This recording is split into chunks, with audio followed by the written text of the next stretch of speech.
Maxim সমূহের উৎপত্তি ও বিকাশ। 1066 সালে নরমান বিজয়ের পর ইংল্যান্ডের ভূমি সীমান্ত প্রথা চালু করা হয় এবং একটি শক্তিশালী কেন্দ্রীয় সরকার ও জাতীয় বিচার ব্যবস্থা প্রতিষ্ঠিত হয়।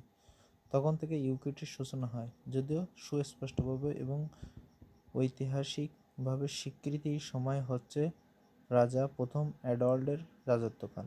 তার রাজত্বকাল ছিল 1272 হইতে 1307 সাল পর্যন্ত। ত্রয়োদশ শতাব্দীর শেষ ভাগে ইংল্যান্ডে 3টি প্রধান আদালত ছিল: রাজকীয় আদালত, জনগণের আদালত, রাজস্ব সংক্রান্ত। ম্যাগজিম সমূহের উৎপত্তি ও বিকাশ সম্বন্ধে আমরা মূল কথা কিছু কিছু বলতে পারি।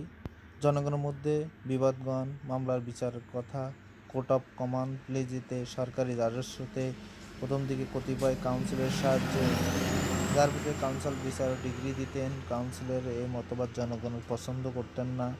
পঞ্চদশ শতাব্দীতে শেষ ভাগে সরাসরি চ্যান্সেলর নিকট অভিযোগ আবেদন করতেন।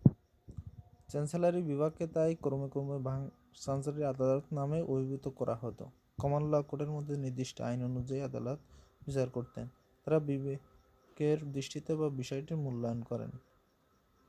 19-20 শতাব্দীতে মাঝামাঝি সময় উভয় আদালতের মধ্যে দ্বন্দ্ব প্রকট দেখা যায় এবং 1873 সালে জুডিকেচার আইন প্রবর্তন করা হয় এবং একই আদালতে কমন ল ইকুইটি পরিচালনাটি উদ্দেশ্যে সুপ্রিম কোর্ট গঠন করা হয়। কিন্তু বিচার কার্যের ইকুইটি নীতিমালা এখনও অনুসৃত হয়ে থাকে।